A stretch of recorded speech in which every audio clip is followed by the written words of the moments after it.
Doctor, buenas noches. ¿Me confirma si está en sala para presentar, por favor? Muy buenas noches. Sí, claro que sí. Acabo de ingresar.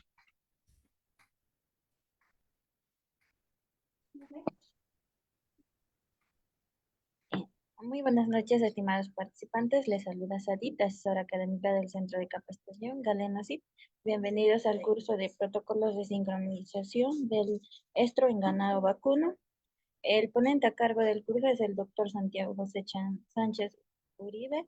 Para una buena exposición, por favor, mantener micrófonos y cámaras apagadas, a menos que el ponente solicite su participación. Cualquier consulta o duda que tengan lo responderá al final de la presentación. Asimismo, para todos los participantes que deseen solicitar el material, clase grabada y el certificado, les dejo mi contacto en el chat. Esperando que el curso sea de su agrado, le doy el pase al ponente. Muy buenas noches, doctor Santiago. Bueno, muy buenas noches. Muchísimas gracias por la presentación inicial. Les doy la bienvenida a todos el día de hoy.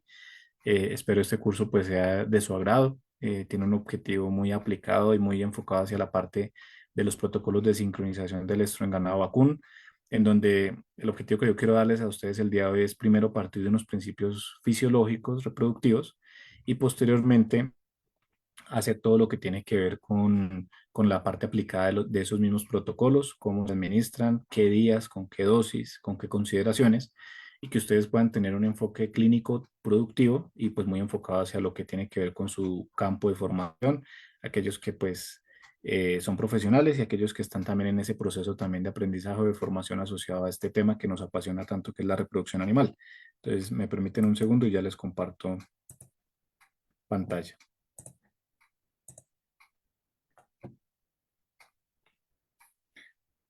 Bueno, respecto a esta parte de los protocolos de sincronización, que es el enfoque que nos implica el día de hoy, es importante tener en cuenta que efectivamente el objeto final es lo que ustedes evidencian en la imagen de la derecha, ¿cierto? Encontrar unas altas tasas de efectividad en la parte reproductiva asociada a la parte de la inseminación artificial, en la cual sea efectiva, que haya unas buenas tasas de preñez y que efectivamente a partir de ahí se puedan generar algunas consideraciones. Como pregunta de orientación, quería yo también compartirles algo que será el enfoque pues, de la sesión y la intervención de hoy, y es el enfoque, o vamos a intentar darle respuesta a esta pregunta en la cual está muy enfocada hacia cuál es la interacción hormonal en las diferentes especies en procesos de reproducción animal.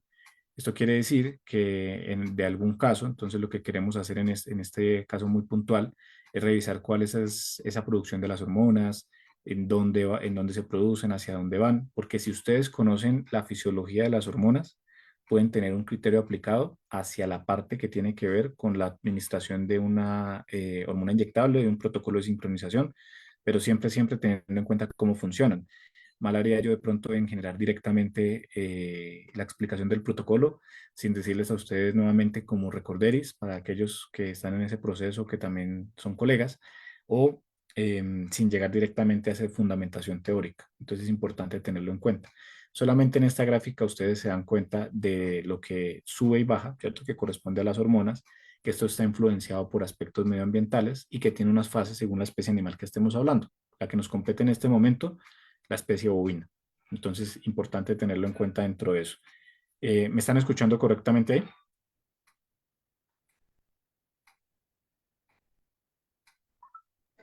Sí, señor. Sí, sí, doctor, está bien claro. Listo, listo, muy bien. Cualquier cosa me van informando, porfa, y si necesita intervenir, pues bienvenido.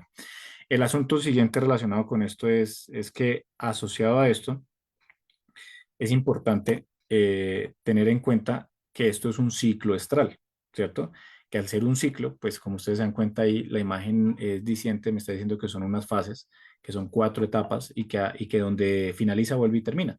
Como dice el asunto, si no se generó, por ejemplo, una fecundación exitosa asociada después a una preñez, pues vuelve y arranca el ciclo, perdón, vuelve y arranca el ciclo para intentar que esa hembra quede gestante. ¿Por qué no podría quedar? Es parte de lo que vamos a responder también, que hace parte del temario planteado para el día de hoy, y son esos factores que afectan la reproducción. Seguramente hay algunos factores que bloquean la posibilidad o que afectan de que esta hembra quede en una exitosa gestación.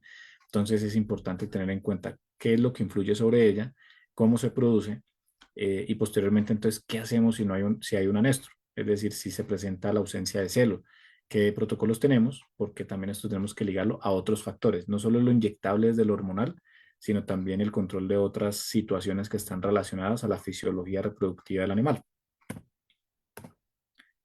Tener presente como recorderis, que aquí en este caso es fundamental tener presente el tema de la producción de hormonas. Como ustedes bien saben, y aquellos que están queriendo profundizar en este tema, esa producción hormonal asociada a la parte reproductiva en animales, especialmente asociada a la parte de bovinos, se da inicialmente a nivel hipotalámico a través de lo que tiene que ver con la producción de la GnRH. Ahorita vamos a ver una gráfica que nos explica un poquito mejor, pero es la hormona liberadora de gonadotropinas, la cual baja después a la hipófisis, que es la que ustedes ven en la parte derecha, ¿cierto? Y esa hipófisis tiene dos lóbulos, la anterior y la posterior. Esa GnRH que se produce directamente a nivel hipotalámico, que es la hormona liberadora de gonadotropinas, de alguna manera va a bajar hacia la hipófisis por el sistema porta hipotalámico hipofisiario. Eso quiere decir que de alguna forma el sistema sanguíneo que ustedes ven ahí, producto de la comunicación arteriovenosa entre las dos estructuras, facilita que se llegue a una estimulación de la hipófisis. Como digo yo en mis palabras, ¿cierto? De una manera muy coloquial, la GnRH es como la precursora, como la madre de las demás en la parte reproductiva, porque al ser la precursora y al estimular la hipófisis se producen las demás, ¿cierto? En la reproducción, que es lo que nos compete el día de hoy. Que dentro de los dos lóbulos de la hipófisis, de las dos partes, ¿cuál nos interesa aquí en este punto? La anterior, ¿cierto? Hay una hipófisis que si ustedes observan ahí un poquito más, es la hipófisis posterior, pero me interesa en este punto la hipófisis anterior, que es donde se producen las demás dentro de esa descarga hormonal reproductiva. Tener muy presente que hay algo también que nos compete y es el tema de analizar que se produce las fases de reclutamiento, selección y dominancia, ¿cierto? En la cual hay un desarrollo o toda una parte de selección folicular. Esos folículos, ¿cierto? Que se desarrollan producto de la estimulación de la FSH y la LH, posteriormente para el folículo terciario, pero inicialmente la FSH, producida desde la hipófisis anterior, ayuda a que se vayan madurando, a que se vayan seleccionando, preseleccionando para llegar al folículo dominante. Esto tiene que pasar cada ciclo estral y tengamos en cuenta que en el caso de la hembra bovina, esta produce el ciclo, ella produce el ciclo cada 18 a 21 días. Entonces, ¿qué genera eso? Que de alguna manera, pues, este proceso se repita para generar un folículo dominante. A veces puede ser uno más, pueden ser otros, si cuando se presentan, por ejemplo, los famosos partos melliceros, gemelares, y producto que se han generado dos o más folículos dominantes y que estos han sido correctamente fecundados, ahí es donde uno explica por qué se presentan algunas alteraciones en la gestación o algunas presentaciones como partos melliceros o gemelares. Pero en este caso esto es lo normal, que haya unos procesos influenciados por la parte hormonal, por la parte medioambiental y nutricional, para escoger finalmente el folículo dominante, que va a ser el que de alguna forma va a estar influenciado para generar un desarrollo de la ovogénesis, el desarrollo del óvulo, y finalmente la ovulación, con todo lo que eso corresponde desde la descarga hormonal que veremos, para que la hembra presente signos clínicos del estro y posteriormente, en caso de una monta o una inseminación exitosa, resulte una gestación apropiada o exitosa. ¿Qué va a pasar respecto a eso? Aquí tenemos la gráfica que corresponde a lo que les decía de los días del ciclo estral. Como ustedes se dan cuenta, empieza el día cero. El día cero es el día que tenemos como referencia en la presentación del celo. Y el día 21 cuando se vuelve a repetir como máximo, aunque pueden pasar un poquito más.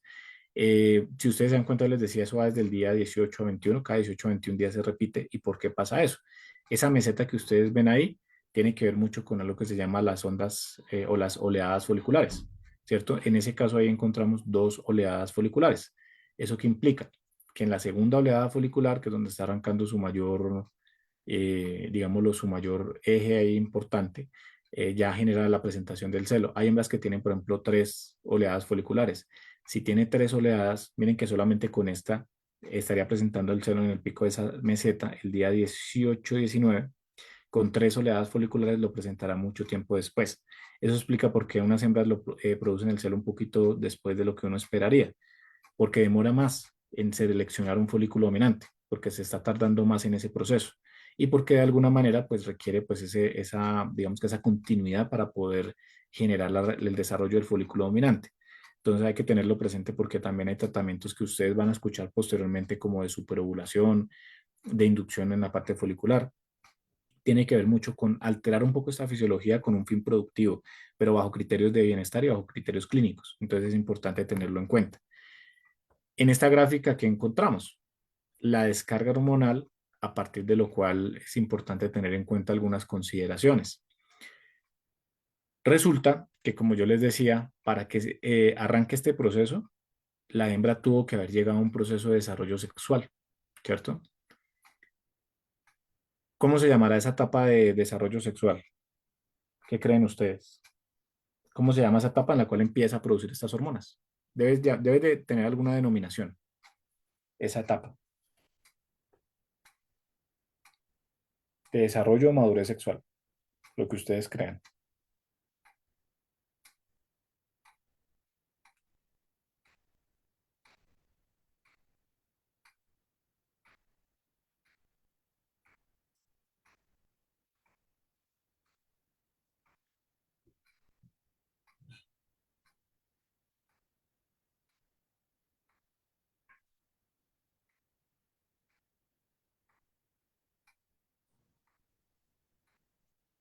Resulta que es la pubertad, ¿cierto? Si alcanzas la madurez sexual en la pubertad, eso implica que ya genera una bioestimulación, sea porque estuvo en contacto con otras hembras, porque tiene el efecto macho, porque es macho dentro de la producción, porque alcanzó un desarrollo en la parte de la condición corporal, ya sea por peso o por tamaño, y que eso implica que de alguna manera ya esté apta para por lo menos empezar a producir esas hormonas asociadas a la estimulación previa.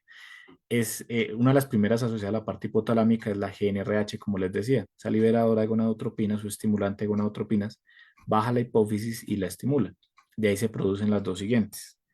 Tenemos la folículo estimulante y la LH, que es la luteinizante. Son estas dos que vemos acá. Folículo estimulante y luteinizante, ¿cierto? El nombre de las hormonas me dice muchas cosas, ¿cierto? Entonces es importante que lo tengan en cuenta, porque resulta que en ese caso, que en ese caso muy puntual, a veces pasa En ese caso muy puntual, a veces pasa que no tenemos en cuenta el nombre de las hormonas para orientarnos respecto a ellas. Entonces, la FSH, al ser la folículo estimulante, me está diciendo que está estimulando ¿qué? Los folículos. La LH, al ser luteinizante, ¿qué me dice? Que está estimulando seguramente el cuerpo lúteo, ¿cierto? ¿Qué pasa respecto a eso? Pues que básicamente lo que ocurre es que yo tengo que hacer una interrelación entre lo que ocurre aquí asociado a la parte fisiológica versus lo que pasa en campo versus lo que pasa con un protocolo de sincronización. La FSH entonces va a bajar directamente y va a llegar a su órgano blanco, que en el caso aquí de lo que nos compete el día de hoy por fisiología reproductiva es la hembra, ¿cierto? Y en ese caso es el ovario, ¿cierto? Puede ser el ovario derecho, puede ser el ovario izquierdo. Tengan en cuenta que en cada ciclo está un ovario dominante, ¿cierto? Entonces, esa dominancia genera que a veces cuando ustedes van a palpar un animal, un ovario esté más grande que otro, ¿cierto? Puede ser asociado a una dominancia. Pero hay que tener presente entonces que la FSH llegó hasta la parte ovárica. ¿Por dónde se fue? Por el torrente sanguíneo. Llegó allá y empieza a estimular las estructuras que vimos anteriormente que se denominan como folículos. Entonces resulta que al llegar a estimular esos folículos, lo que está haciendo es estimular las estructuras que van a contener el óvulo. Entonces, primero,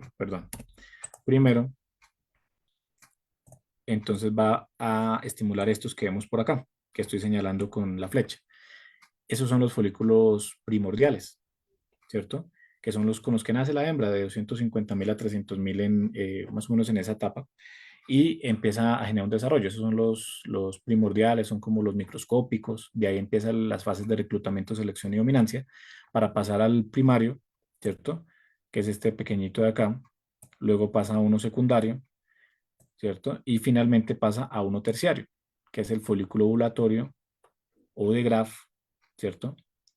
Que lo que va a contener finalmente es el óvulo formado. Dentro de esos folículos, que son esas estructuras circulares que ustedes ven acá, que están en el parénquima del ovario, digamos que ellos son muy importantes porque es el lugar donde se desarrolla la ovogénesis, ¿cierto? Como allí se desarrolla la ovogénesis, entonces va a ser fundamental que el último, que es el terciario ovulatorio, que es el más grande que ustedes ven ahí porque empieza a aumentar de tamaño, él tiene que hacer lo que hace en la equivalencia para que me entiendan cuando ustedes inflan una bomba. Cuando yo inflo una bomba, empieza a aumentar y aumentar y aumentar de tamaño hasta que finalmente lo que ocurre es que se explota. Aquí pasa lo mismo. Tiene que aumentar y aumentar, ¿cierto? Y generar algo que se conoce como generar lo que se conoce como la parte de la ruptura folicular. El folículo se tiene que romper en algún momento. En algún momento se va a romper.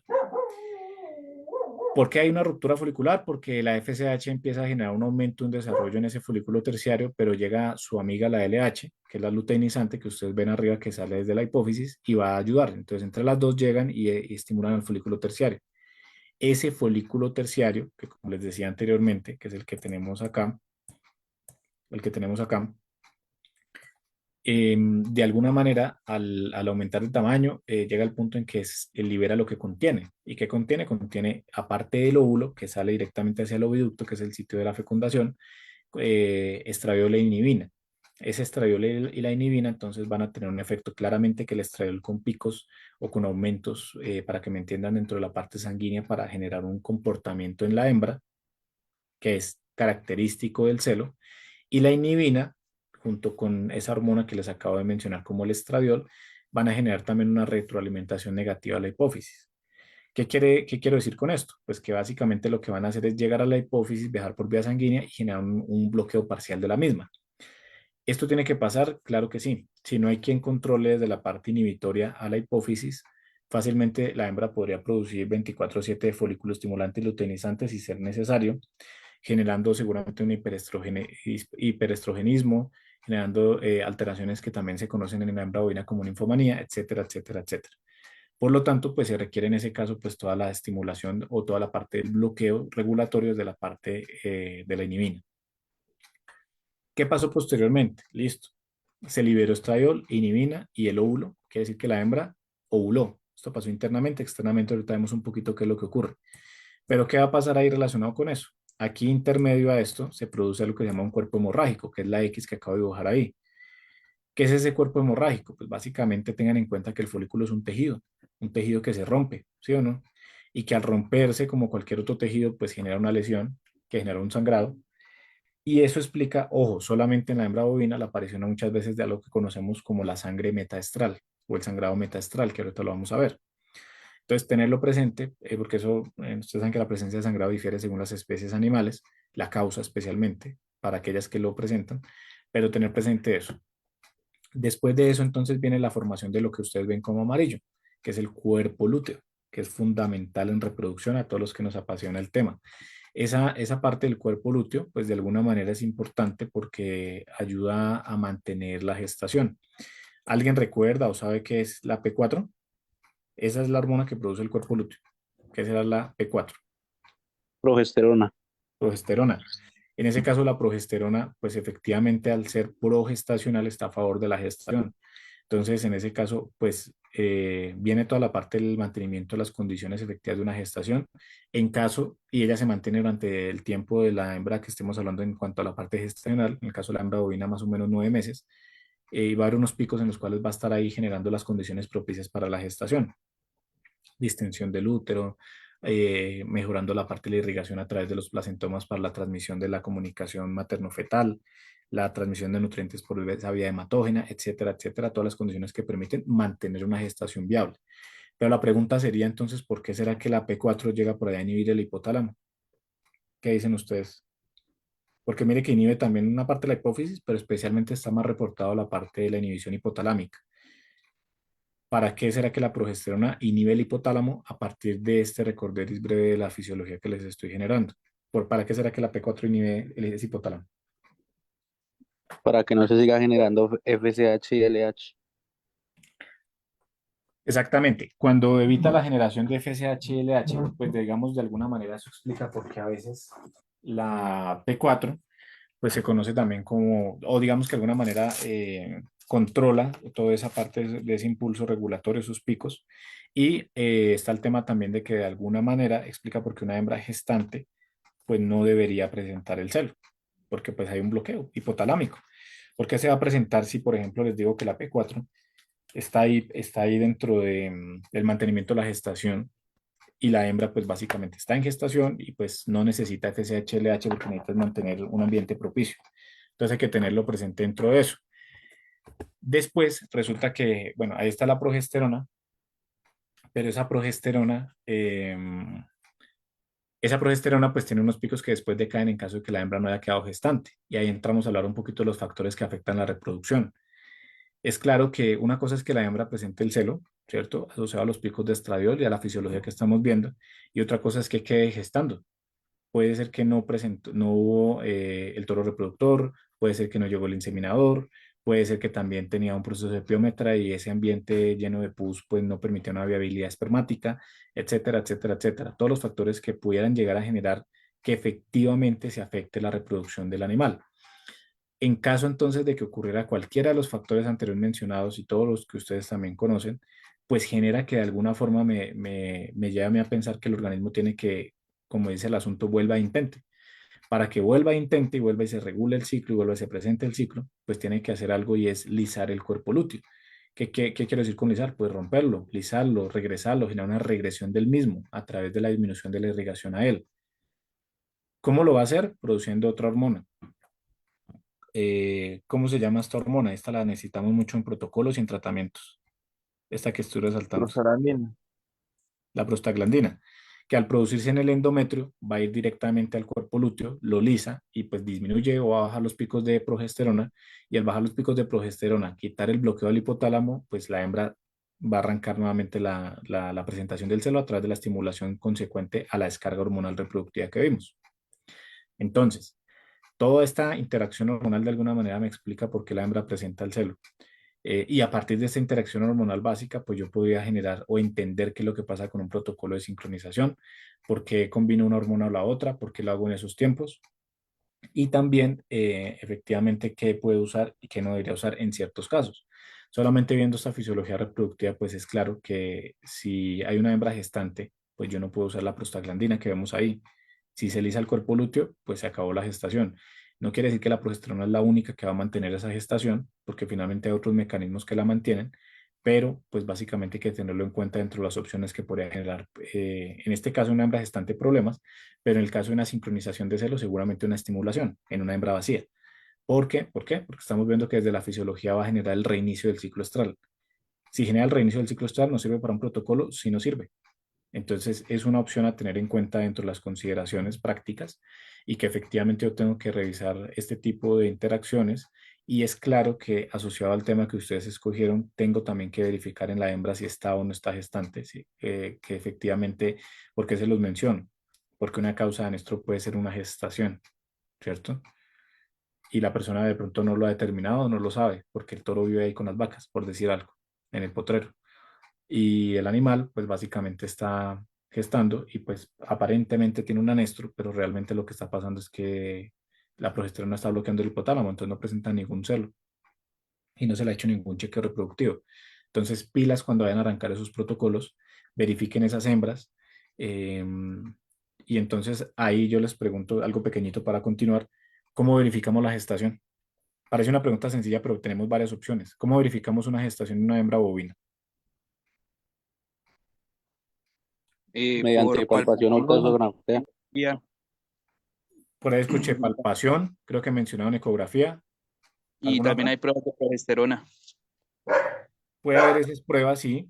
Y resulta que también si estamos hablando de una hembra adulta, o sea, por ejemplo, ya una vaca, una hembra adulta, eso me implica que también yo puedo enviar pruebas de leche. No sé si lo habían escuchado. ¿Qué será lo que medimos en la leche?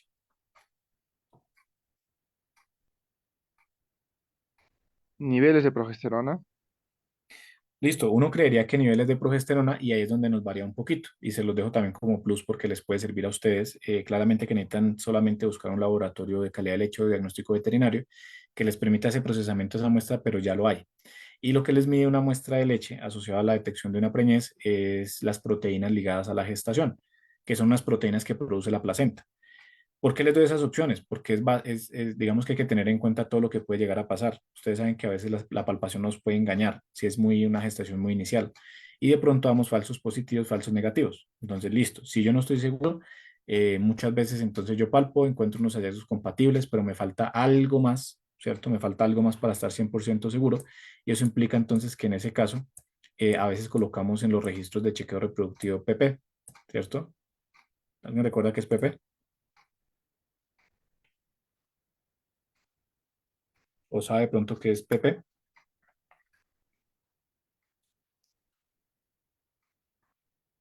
El PP es la posible, aquí creo que escriben en el chat, posible preñez, muy bien.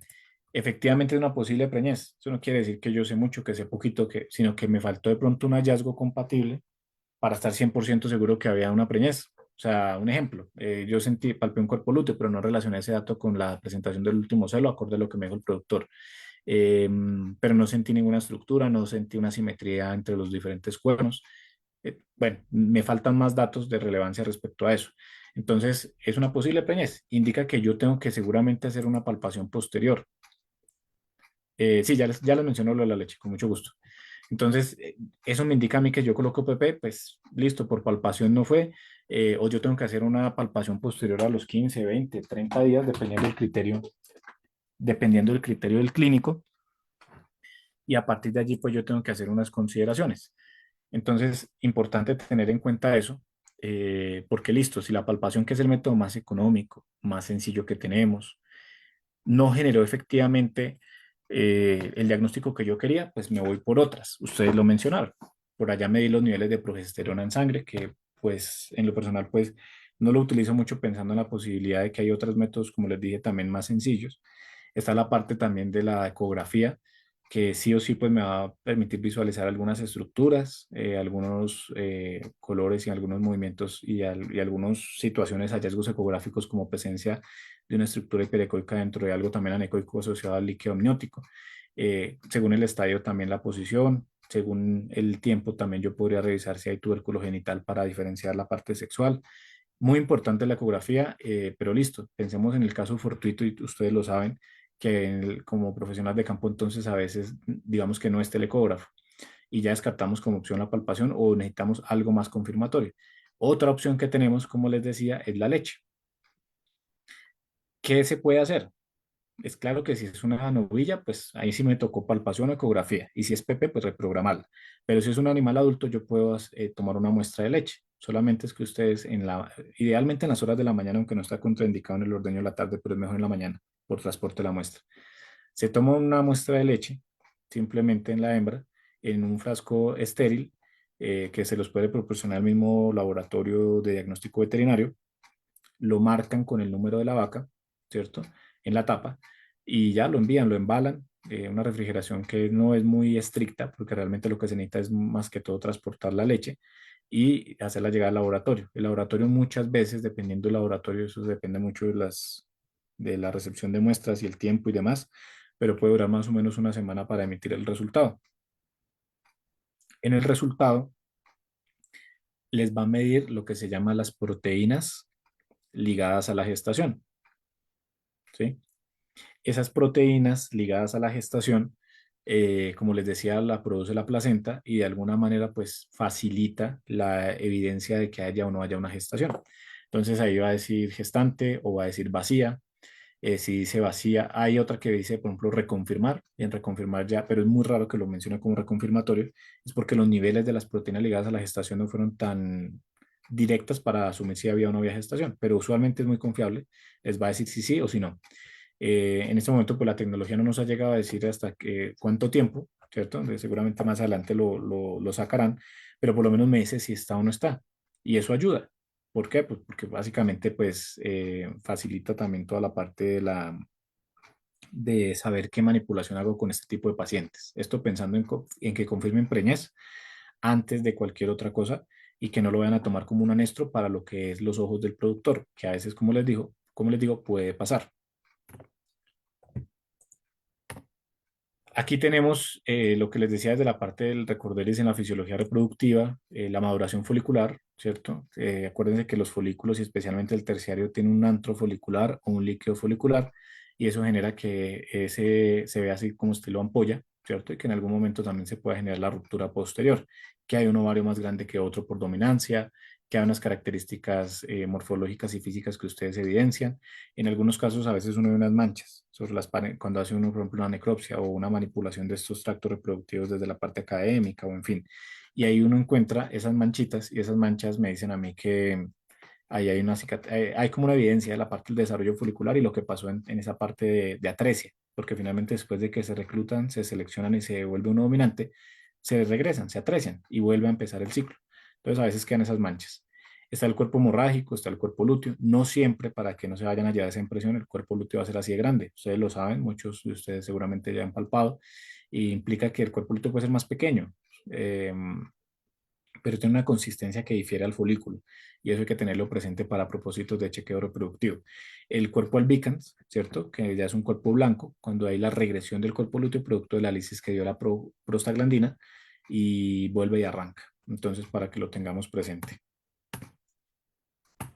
Nuevamente, si hay fecundación, se mantiene el cuerpo lúteo, lo que ustedes encuentran ahí como el CL, ¿cierto?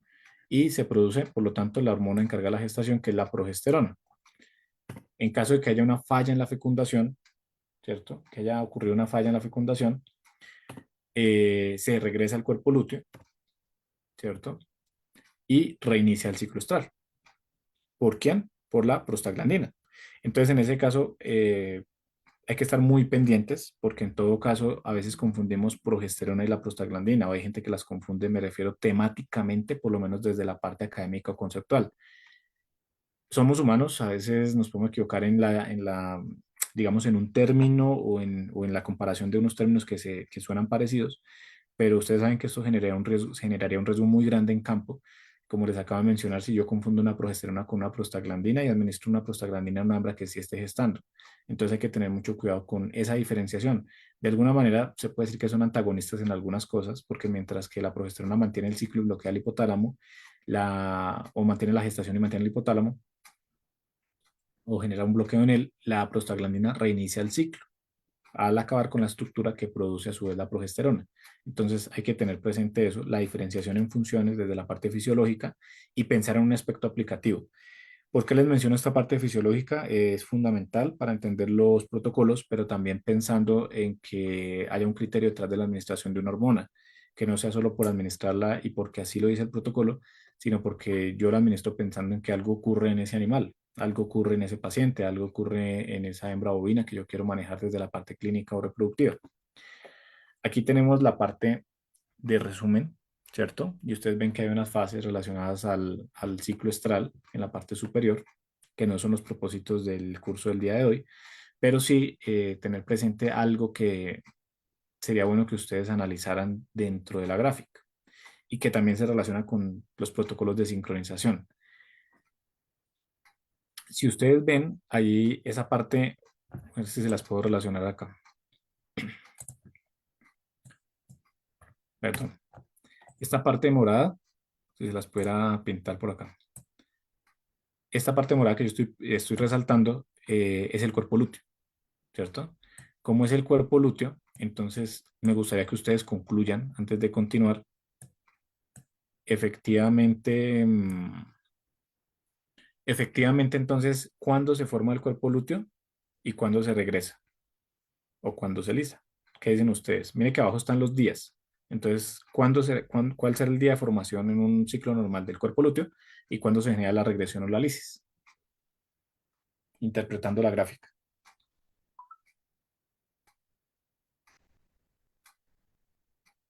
Inicia el día 6. Y se regresa. El día 18. Sí, más o menos, exactamente. El día 5 o 6 se forma la formación o sea, genera la formación del cuerpo lúteo, ¿cierto?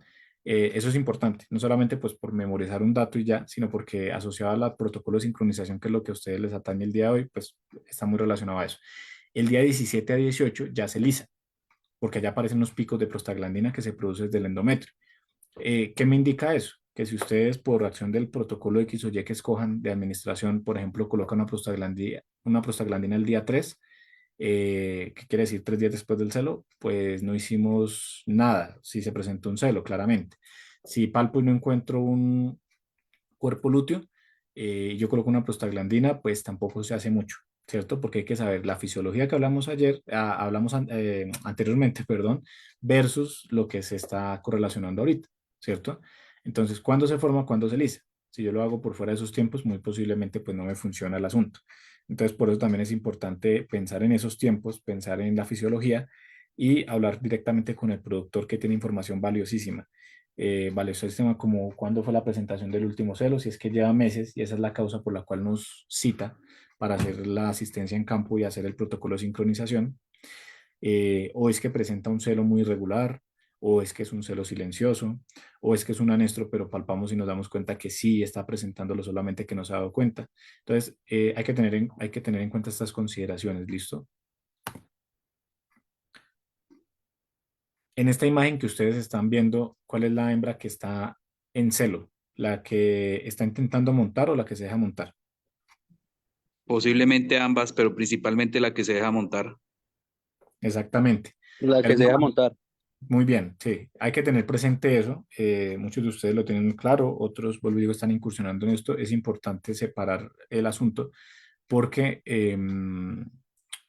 la que está intentando montar seguramente está en una fase previa a llegar allá. Eso indica que si la que se está dejando montar está en celo, tiene reflejo de tolerancia, tiene una aceptación, pues está receptiva y está en ese punto, ¿sí? Pero la otra no la podemos descuidar, porque si está intentando montar, y es un cuadro muy común, ¿cierto? En las ganaderías, seguramente tiene un tiempo o un lapso de tiempo para que seguramente va a entrar en celo. Entonces es cuando a veces, por ejemplo, las vemos en la mañana muy temprano intentando montar a las otras. Seguramente para la tarde-noche ya está lista para un proceso de inseminación con una observación previa que se haga. O a veces las vemos en tarde-noche y ya en la mañana temprano las podríamos inseminar. ¿Por qué no se hace de forma inmediata la inseminación en esas hembras que están intentando montar? Porque dentro de la fisiología también debemos tener en cuenta que la hembra no ovula inmediatamente presenta este signo. Por lo tanto, si insemináramos muy pronto, seguramente se pierde la pajilla. ¿Por qué? Pues porque no dimos tiempos para generar ese proceso de ovulación e intentar coordinar, aunque eso no va a ser exacto en cuanto a los tiempos hablando, el momento de la ovulación versus la inseminación. O sea, claramente que si está muy separado el uno del otro, a pesar de que hay una viabilidad espermática que explica que en algunos casos sí queda la hembra, porque de pronto ustedes lo han hecho y les ha quedado, en la mayoría de los casos, otros casos no pasa por lo mismo, porque pues estamos separando mucho esos tiempos y ella no ni siquiera ha ovulado, pero está presentando unos signos compatibles que son previos al proceso estral. Aquí está lo que yo les decía anteriormente, esto hace parte del metaestro, después de que estuvo en estro llega la fase de metaestro y en ese metaestro el sangrado es característico asociado especialmente en la hembra bovina a la parte del desarrollo del cuerpo hemorrágico, lo cual me implica que todo va dentro de sus tiempos. Si bien pareciera que fuera bastante, usualmente ese sangrado es poco, y a veces se evidencia, unos ganaderos lo ven, otros no. Aquellos que no conocen este tema entonces piensan es que, por ejemplo, le inseminaron al animal y que abortó. Otras personas piensan muchas cosas diferentes, pero básicamente si está dentro de los tiempos que estamos hablando y estamos pensando relacionado al ciclo y a la fisiología del animal, pues vamos bien, ¿sí? Eso puede pasar. No tiene que ser profuso, ¿no? Ustedes saben que si fuera profuso, si fuera intenso, pues ya va por otra vía y pues tendremos que mirar qué fue lo que pasó. Pero en ese caso, pues es algo normal. A veces se ven los rastros. Sabemos que hay unos signos, que es compatible. Sabemos que también hay unos procesos de detección del celo. Lo que ustedes ven en la imagen de la derecha, por ejemplo, esa hembra que presenta como una manilla en la parte de la extremidad anterior derecha, que es como naranja, que de pronto algunos de ustedes la están viendo, implica que hay unos métodos también de detección de esos celos, ¿cierto? Ese se llama el podómetro. Podómetro en algunas ganaderías no les gusta mucho, a otros sí les gusta por la efectividad que genera dentro de esa parte. ¿Por qué no les gusta? Pues porque básicamente lo que están midiendo ustedes es el desplazamiento de los animales. Entonces saben que puede aumentar el desplazamiento y la intensidad de los mismos por otros factores, ¿cierto? En los animales y podría ser un factor subjetivo. Hay gente que lo usa, hay gente que no, que revisa la parte de los costos, pero pues son consideraciones. Muy bien, hay que tener en cuenta también la parte visual, ¿cierto? En esta presentación de los celos, por ejemplo, la parte de la secreción del limo, si la evidenciamos efectivamente que se presente, que sea cristalino, que sea translúcido, no puede ser purulento, porque ya estaríamos hablando de otro asunto, entonces hay que tenerlo presente dentro de eso. Y tenemos, por ejemplo, lo que vemos como método de detección del celo adicional, lo que vemos en la imagen de la derecha. ¿Qué observan ustedes en la imagen de la derecha? Es porque un toro con una desviación de pene. exactamente. Entonces, ahí tenemos un toro con desviación de pene, que de alguna manera su objetivo, su labor en ese caso solamente es marcarlas, porque tiene algo que se llama el chimbal, que es lo que tiene en la parte cefálica y pues que genera que está como que pintando la hembra en el dorso a partir de un reflejo previo de tolerancia. Entonces, tiene desviación de pene, no va a poder fecundarla. No la fecunda porque ustedes saben que lo que nos interesa en estos procesos de reproducción asistida es el mejoramiento genético y no la alta tasa de reproducción con el mismo toro, ¿sí? Entonces hay que tenerlo presente en ese caso, pero pues es otro método que tenemos. Están los parches con cápsula, sin cápsula. Hay unos que tienen cápsula y que se rompen al momento que la hembra, que otras hembras o que los machos con desviación las montan. O está el parche detector electrónico, que de alguna manera por presión también genera pues como el envío de la información. Está el toro con chimbal, que es este que ustedes ven aquí anteriormente, ¿cierto? Que también hace parte de ese proceso. Está la tiza o el crayón, pero ese es un poquito más, llamémoslo, un poco más artesanal o rústico, ¿cierto? Porque en ese caso, pues básicamente lo que pasa es que se puede borrar, esa tiza la usamos mucho, no es tóxica, la usamos en ciclos de vacunación, la usamos en diferentes procesos, pero no sería tan útil si yo lo uso en ganaderías pequeñas o medianas donde la observación es suficiente. Todos estos métodos se usan en ganaderías grandes, como ustedes podrán inferir, porque pues son tantas que se podrían pasar los celos y pues generar afectación productiva económica. El anestro, por su parte, nos justifica un poco el objetivo de todo lo que estamos hablando y la aplicabilidad de un protocolo de sincronización, porque finalmente la ausencia de celo es multifactorial, hay unas variaciones fisiológicas por especie, pero ese anestro no puede ser prolongado. Tengan en cuenta que la hembra no puede durar mucho tiempo sin entrar en celo, por lo tanto, sin pasar por una etapa de gestación, de secado, que es la preparación previa al parto y descanso previo, porque generaría problemas clínicos y sanitarios. Entonces, por lo tanto, es importante tenerlo en cuenta ahí dentro de ese punto. Aquí tenemos unas causas de anestro que justifican posiblemente, según criterio clínico, la aplicación de un protocolo, dependiendo del caso, claramente, porque yo tendría que correlacionar lo que hemos hablado, y es, por ejemplo, la gestación, ¿cierto? Como está en la punta de la pirámide, y ya sabemos que es por la producción de progesterona a través del cuerpo lúteo que está bloqueando la hipotálamo. ¿Es una causa de anestro? Sí, aparentemente para lo que observa el ganadero, el administrador o el encargado, porque básicamente no está presentando un celo, pero pues ahí está, ¿sí? Eso me implica que el anestro no solamente siempre es clínico o patológico, puede ser unas causas fisiológicas que yo tengo que contemplar. Puede haber un diestro prolongado, puede haber en el diestro hay altos picos de progesterona, por lo tanto se puede extender, y a veces pasa también que puede haber procesos de cuerpo lúteo persistente posparto, entonces hay que tenerlo en cuenta. Hay anestro estacional, en el cual hay que tener en cuenta el estrés calórico que se presenta en los animales durante el proceso, también efectivamente, pues climático, donde ya se ha demostrado que eso también pasa mucho en ovicaprinos, en donde se bloquea la parte hipotalámica. Entonces es importante tener en cuenta la regulación de la temperatura, que el animal regule específicamente este tipo de alteraciones. Y también tenemos el estrés no observado. El estrés no observado es aquel en el cual se está presentando, puede ser un celo silencioso o puede ser un celo normal, pero no está siendo evidenciado por la cantidad de animales, por el encargado. A veces pasa, y ustedes saben que en este caso, pues la fisiología del animal es variable y ella no se va a programar para una hora específica. Puede estar entrando en la noche, en la madrugada, en el día. Entonces, puede ser un estro no observado. Puede ser piómetra una causa de anestro, como puede no serlo. Un piómetra en la parte inicial, ustedes saben que es el acúmulo de pus en el útero. De alguna manera, sí es un factor que afecta a la reproducción, pero en la parte inicial podría permitir la presentación del celo. En un piómetra inicial, de alguna manera lo que está pasando es que el útero está lleno de pus, ¿cierto? O está empezando a llenarse de esa infección o afectándose por esa infección, y eso genera algunas consideraciones desde la parte fisiológica. Pero en un piómetra ya un poco más crónico, en donde ya se aumenta la cantidad de pus a nivel uterino, ya ingresaron esos patógenos oportunistas, a veces pasa que no se presenta el celo, ¿cierto? En el inicial se podría presentar, hay toro o hay inseminación y no queda porque ese ambiente purulento muchas veces el espermatozoide no lo admite. pero en el crónico, donde está totalmente distensionado, porque eso puede pasar, distensionado el útero por la acción del pus y la presión que genera sobre las paredes del mismo, a nivel uterino, a nivel endometrial, pues genera que no se presente el celo. ¿Quién puede relacionar por qué en un piómetra no hay celo, aparte de la fisiología? ¿Por qué será que cuando la hembra tiene piómetra no presenta celo?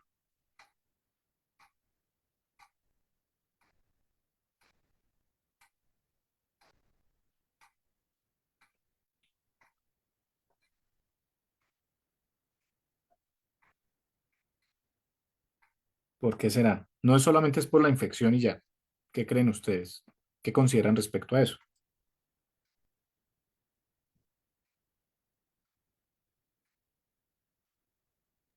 Posiblemente tenga un cuerpo lúteo también, el útero.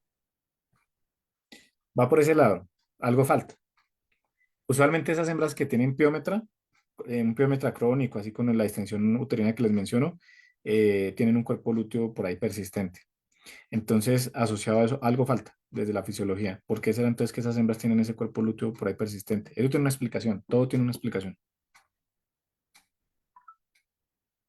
Acuérdense que el útero está presionado por el pus.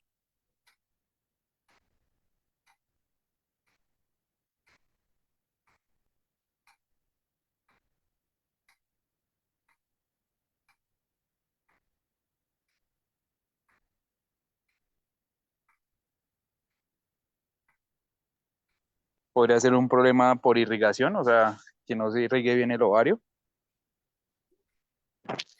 Que no se irrigue bien el ovario. Más que, más que la irrigación a nivel ovárica, a veces afecta la irrigación, pero es cuando se hace un proceso de luteólisis, pero a nivel especialmente del cuerpo lúteo. Eso explica por qué un cuerpo amarillo después se vuelve un cuerpo blanco y pierde sangre. Pero en este caso puntual de lo que les comento o de lo que les pregunto, la relación inicial está bien, que es la parte de la presencia de un cuerpo lúteo y asociado también piómetra, pero la presencia de un cuerpo lúteo persistente ahí en ese caso está dado porque si ustedes lo analizan, piensen que el útero al estar presionado por el pus no funciona igual, por lo menos su capa endometrial, que es la más interna. Si el endometrio no funciona porque está presionado por el pus, no se va a producir la hormona que produce el endometrio. O sea, no se produce prostaglandina. Y si no se produce prostaglandina, no se genera luteólisis. Y si no se genera luteólisis, sí se produce progesterona. Y al producirse progesterona, se bloquea el hipotálamo. ¿A qué voy con todo esto? Eso quiere decir que hay una relación directa entre las hormonas para que finalmente me explique por qué un piómetra puede llevar en un estadio crónico pues a un anestro. Entonces eso es importante. Tengan en cuenta que en un piómetra, en este caso puntual, pues ahí no me serviría mucho hacer un protocolo de sincronización si continúa con el piómetra. Acuérdense que si es un piómetra, estamos hablando de grandes animales, estamos hablando de la especie bovina, que es la que nos interesa el día de hoy. Usualmente uno lo maneja con lavados intrauterinos. Hay diferentes protocolos de tratamiento según el clínico y el médico veterinario con el que ustedes hablen, pero el lavado intrauterino puede servir muy bien dependiendo también del estadio. Y hay medidas farmacológicas complementarias, pero importante manejar la infección porque pues de lo contrario pues el protocolo posterior de sincronización pues no tendría mucho sentido. La desnutrición, ténganlo en cuenta como otro factor que afecta a la reproducción. En esa desnutrición, tener presente que el animal requiere energía para hacer esos procesos metabólicos, fisiológicos, reproductivos, y frente a una alteración también, por ejemplo, en la deficiencia de algunos minerales como el calcio, el magnesio, el fósforo, que encuentra a través de diferentes elementos de la dieta, del forraje, pero también de las sales mineralizadas, si es deficiente en este, eso explica por qué a veces o se presenta esto o se presenta celos muy esporádicos o muy prolongados o alteraciones, o sea, unas irregularidades pues, que uno dice, pero ¿de dónde puede ser nutricional? Entonces hay que tenerlo presente. Tumor de las células de la granulosa y la teca puede pasar porque hay tumores, esos son tumores foliculares. Las células de la granulosa y la teca están recubriendo los folículos. Entonces, uno a veces escucha esos tumores. No es mucho lo que se puede hacer ahí en esos casos, pero pues hay que tenerlo presente dentro de opciones que generan un anestro. ¿Listo? Y una discenesia gonadal en la cual pues nace con alteraciones de desarrollo incompleto a nivel gonadal. Sabemos que las gónadas, el término gónada también es válido en la hembra porque estamos hablando de la parte ovárica. Ahí es donde uno escucha a veces el ganadero y ustedes que lo han hecho en palpación, que uno encuentra los ovarios pequeños y o atrofiados o bueno, alteraciones muy reproductivas estructurales que finalmente afectan lo fisiológico también. Entonces es importante tenerlo en cuenta. Signos clínicos asociados, pues los ovarios pequeños y duros, la mucosa va a estar pálida y seca.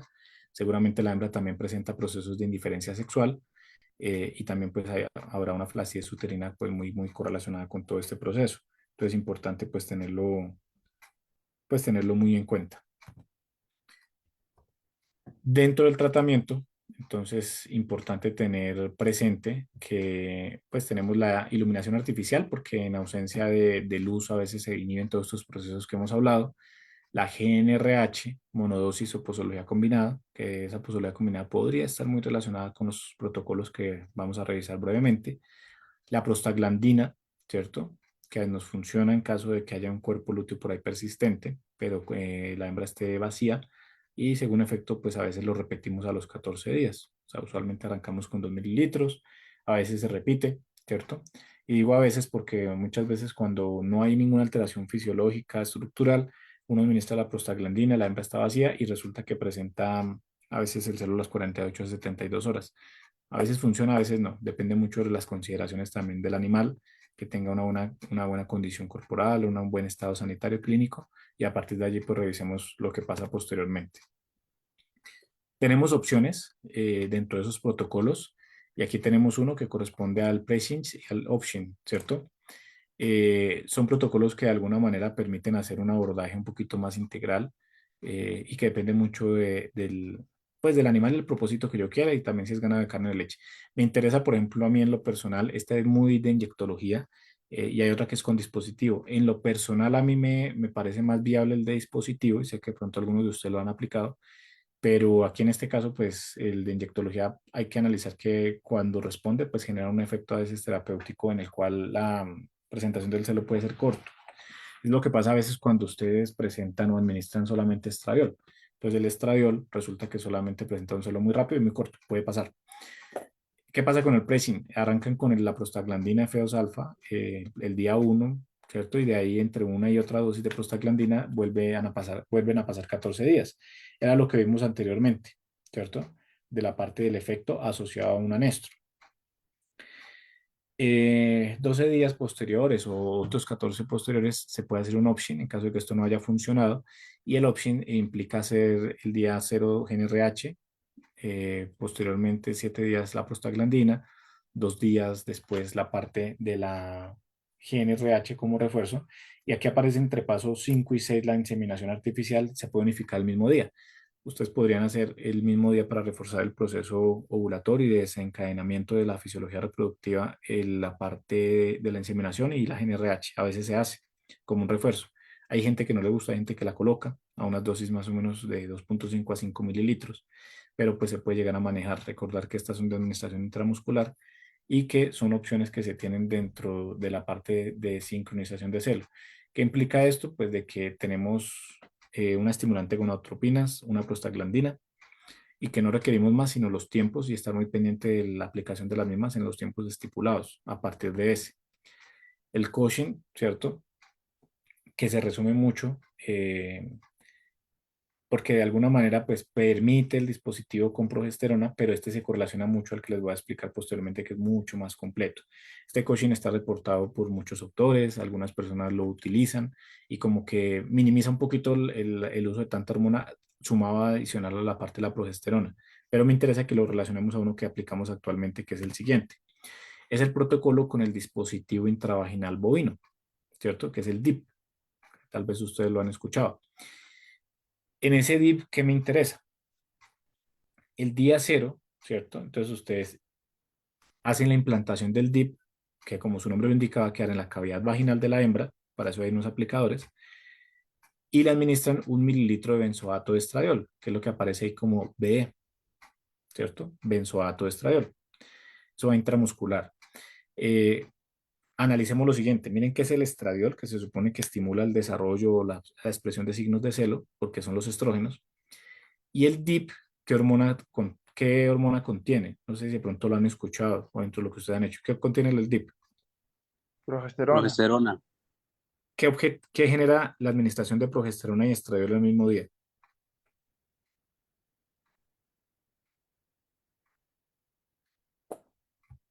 Que se inicie una nueva onda folicular. Exactamente, sincronizar una nueva onda folicular, eso ya está comprobado, parecería que para algunos fueran ellos dos antagonistas, pero están sincronizando una nueva onda folicular. Eso es importante asociado a lo que vimos anteriormente de la fisiología y están jugando positivamente con ese efecto. Sabemos que cuando hay una descarga posterior, pues hay de 5 a 7 días para la formación de un cuerpo lúteo, lo cual me implica que más o menos para el día 8, pues debe existir un cuerpo lúteo por ahí y me interesa que el día 8 yo retiro el dispositivo, administro los 2 centímetros de prostaglandina F2 alfa intramuscular con el objetivo luteolítico asociado y 0.5 mililitros de benzoato de estradiol. Ustedes saben que hay benzoato, hay cipionato. El benzoato en este caso actúa un poco más rápido y genera un efecto asociado al protocolo que les estoy mencionando. Y si se dan cuenta, el día 8 manejan la mitad de la dosis de que manejaron el día 0, ¿cierto? En este punto es importante tener en cuenta una consideración y es que lo ideal sería que si arrancan en la mañana estos procesos, en la mañana lo continúen. No que arrancaron el día 0 en la mañana, el día 8 pues me equivoqué o no me acordé, pues hagámoslo en la tarde-noche. Pues lo ideal es que lo hagan en las mañanas y que la fisiología esté continuada dentro de ese proceso. Siendo así, el día 8 cuando ustedes hacen ese proceso, es muy posible, es muy probable, a pesar de que yo les coloco aquí el día 10, que al día siguiente se presente un celo. El laboratorio que les vende muchas veces el DIP, les recomiendo a ustedes inseminar el día 10, ¿cierto? Por el mismo desarrollo y la parte hormonal que se administra, la fisiología que ellos han estudiado de la parte laboratorial, y complementarla con 2.5 mililitros de GnRH. En lo personal, les recomiendo también, si bien se puede presentar el 10, ustedes saben que hay animales que lo presentan al día siguiente que ustedes retiran el dispositivo. Al retirarlo, si lo presento en la mañana, porque ustedes vienen haciendo los procesos en la mañana, pues saben que por la fisiología que vimos anteriormente, en la tarde-noche podría estar lista para la inseminación, dependiendo de la hora en que haya presentado durante el día el celo. Se puede hacer, listo. Entonces, digamos que de alguna manera es importante, si bien fundamentarse mucho en lo teórico, llevarlo a un aspecto práctico dependiendo de lo que presenten los animales. Trabajamos con seres vivos, con biología, y eso implica pues tener en cuenta este tipo de consideraciones. Ahí tenemos el DIP, ¿cierto? Y el aplicador, que muchas veces es plástico y que permite la introducción del mismo en la cavidad vaginal y la introducción empujando con lo que corresponde como a una especie de émbolo, ¿cierto? Y que permite la introducción. ¿Cómo sé que quedó bien? Esa muesca azul que ustedes ven ahí debe quedar colgando en la vulva o ser expuesto como una especie de colgajo a través de la vulva, pues debe quedar ahí, pero no tanto asociado a la parte del dispositivo. El dispositivo si queda muy externo se puede caer. A veces hay hembras que ya han tenido varios partos y les hacen protocolos y resulta que ya el tracto reproductivo es grande y también lo expulsan. Todo eso puede pasar, entonces hay que tener presente que hay unos que son de unidosis, hay otros que son de multidosis, entonces hay que mirar eso, pero siempre, así sea de multidosis, hay que generar una desinfección de este tipo de elementos en caso de que hayamos visto que inmediatamente lo expulsó. Hay que tener presente eso. Aquí había parte pues, de lo que corresponde a la introducción del protocolo del dispositivo, perdón. Entonces, es importante que lo tengan en cuenta, se los compartiremos con el material, es un video sencillo o dentro de un link para que revisen cómo se introduce el dispositivo dentro de la cavidad vaginal y tener en cuenta que posterior a eso entonces presento el celo. Y lo ideal de un protocolo de sincronización es que ustedes hagan un proceso después de inseminación artificial. Hay gente que a veces hace el protocolo y pues listo, no tiene el inseminador, no pudo inseminar, tiene un toro, etcétera, pues hace el proceso para que quede gestante. Pero lo ideal es que si yo invertí en unas hormonas, invierta en un mejoramiento genético, escoja la mejor pajilla asociada a la raza de la hembra y genere una fusión asociada a eso, un cruzamiento asertivo. Recuerden que para la parte de la inseminación es importante seleccionar la pajilla acorde a los criterios que les menciono anteriormente. Cuando ustedes lo consiguen, esto como está congelado a cientos de grados bajo cero, está en nitrógeno líquido, hay que hacer un buen descongelamiento posterior, hay que hacer un transporte entre el paso 1 y paso 2 a través del termotransportador, ¿cierto? Que va a permitir de alguna manera la conservación de esa cadena como de frío, pero saben ustedes que los espermatozoides están de alguna manera como suspendidos, congelados o dormidos, como le llamo yo. ¿Qué genera eso? Que pues hay que descongelarlos, ¿cierto? Que la pajilla hay que colocarla en agua de 35 a 37 grados como rango. Hay gente que lo maneja en 35, 36 y lo ideal es que se haga por 30 a 40 segundos para descongelar esa pajilla. Que se monte directamente el aplicador o la pajuela o la parte de la pajilla directamente en la pistola de inseminación de la manera más correcta posible. Acuérdense que esto tiene como un tapón que hay que cortar con el cortapajillas y a partir de allí se monta en la pistola. Como ya se generó el descongelamiento y la activación de los espermatozoides, ellos no pueden perder ese calor, entonces hay que buscar la manera más asertiva y rápida de ubicar el cervix, de introducir la pistola, ¿cierto? Con mucho cuidado que no nos va a contaminar el tema y demás, y de facilitar el ingreso directamente a través del cervix para llegar a la entrada, pues en toda la parte del cuerpo del útero, como lo evidenciamos acá. Ahí todavía no ha pasado el cervix, pero es importante partir de que debemos hacer una muy buena palpación rectal, ubicar el cervix como cuello del útero con su composición cartilaginosa por los anillos que tiene y no soltarla, ¿cierto? Porque a partir de ahí es que podemos empatar y jugando un poquito como que con las dos manos el paso del catéter o el paso de la pistola ahí en este caso para que pueda llegar directamente a atravesar el cervix o esos anillos. Uno siente, ¿cierto? Ese paso y directamente depositar el material seminal en el cuerpo del útero. Hay personas que al finalizar este procedimiento lo que hacen es estimular la vulva, ¿cierto? Como que la estimulan, como que le hacen un masaje y se asume que, como ustedes bien saben, que cuando uno manipula o hace estimulación vulvar, el animal genera contracciones. ¿Qué indica eso? Que el material seminal ingresa un poco más a nivel del cuerpo del útero y pues que se facilita el procedimiento posterior de lo que yo espero asociado a una fecundación o una gestación exitosa. Entonces, va muy relacionado a esa parte. Como conclusión, importante tener en cuenta que hay unos factores que están asociados a la reproducción, que debemos controlarlo, que todo no es la inyectología, que hay que tener en cuenta una nutrición ambiental, una influencia nutricional, una parte de una influencia ambiental, un manejo pues integral de todos los factores como para poder hacer una correlación y una prevención de las patologías que afectan la reproducción dentro de lo posible, porque cuando hablamos de lo sanitario, que es un mundo aún más grande, y que la efectividad de los protocolos pues es variable. Ustedes saben que esto depende mucho de la parte también de la experticia del inseminador ahí en ese caso, ya cuando se llega a la parte final, y por eso no se puede medir la eficacia o la eficiencia de un protocolo. El protocolo cumple hasta que la hembra presenta el celo, el resto ya va por añadidura en cuanto a la parte de lo que se consiga como inseminador, que se consiga como el propietario asociado a la parte reproductiva.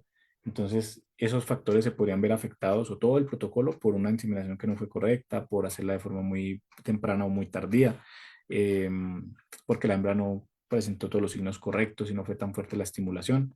En todo caso, sí les digo que la parte del dispositivo es muy útil, pero pues hay que saber usarlo y que los animales tengan idealmente pues una condición corporal adecuada y que tengan toda la preparación sanitaria para eso. Por lo tanto, el chequeo previo al inicio de los protocolos de sincronización pues son muy importantes. Entonces, básicamente era por ese lado. No sé si de pronto alguien tiene alguna duda, con mucho gusto.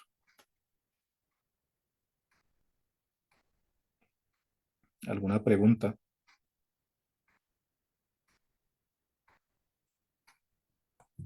Los protocolos de sincronización varían, ya que sean vacas multíparas o novillas. En cuanto a efectividad o el protocolo, el protocolo como tal, ¿sí? Sí, el protocolo como tal. Sí, hay diferentes protocolos. Usualmente, por ejemplo, hay unos que uno a veces sí como que estandariza. Digamos que el que les expliqué, por ejemplo, asociado a la parte del dispositivo, uno lo puede usar tanto en animales, en multíparas como en novillas y les va a funcionar muy bien. Por ejemplo, hablando de ganado de leche. Pero hay algunos que reportan que es mejor separar este tipo de protocolos. Entonces, por ejemplo, en el caso de algunas hembras multíparas, en una novilla es muy raro que uno a veces utilice el option, pero pues es una opción a tener en cuenta. Sin embargo, como les digo, para mi concepto muy personal, bajo mi criterio, pues es mejor conseguir un protocolo que le sirva para diferentes estadios y tener en cuenta las consideraciones pues para la aplicación del mismo. Pero diferenciación sí hay y pues siguen sacando diferentes opciones los laboratorios también para tanto ofertar al mercado como por mejorar índices productivos asociados al mismo. Es bueno de pronto escoger un protocolo que no sea tan denso. Ustedes saben que hay unos que tienen un montón de hormonas y le suman, por ejemplo, la gonadotropina coriónica equina, humana. No es tan ideal en mi concepto muy personal, sino que con lo menos que se puede hacer y que se genere una buena estimulación sexual, pues suficiente. Listo, entonces para tener presente asociado a eso. ¿Alguna pregunta adicional?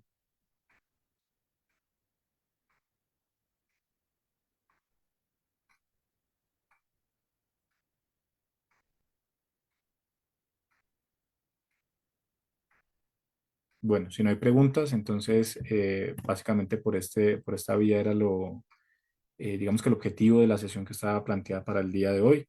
Espero pues haya generado de pronto en ustedes algún aporte relacionado con la parte del recorderis de la parte fisiológica y de algunos métodos de integración relacionados a la detección del celo y algunos criterios relacionados también que les permiten como que entender un poquito más este mundo de la reproducción.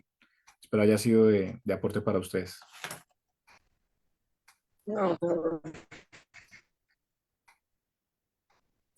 Muy amable, Doc. Doc, qué pena, le puedo hacer una pregunta, qué pena. Sí, sí, señor, claro. Eh, o sea que, por ejemplo, para las novillas es mejor realizar un upcinch y no con el dispositivo. No, en las novillas se puede usar lo del dispositivo, ¿sí? De hecho, a veces pasa que ellas demoran mucho, algunas se demoran mucho en entrar a esa etapa de pubertad, pero la del dispositivo la pueden hacer sin problema. Esa la pueden hacer sin inconveniente y va a entrar. Ese protocolo que les planteé, que les traje, es muy efectivo. Con dispositivo hay muchas variaciones que ustedes pueden hacer a partir de la fisiología, a partir también de lo que está reportado. Pero el que les traje es muy resumido y permite como que el que les coloqué como DIP, que es parte del material de estudio que también les van a compartir. Listo, entonces que estén muy bien y espero pues nos encontremos en otro espacio relacionado Muchas con gracias. los espacios de capacitación internacional público-privada. Que pasen buena noche.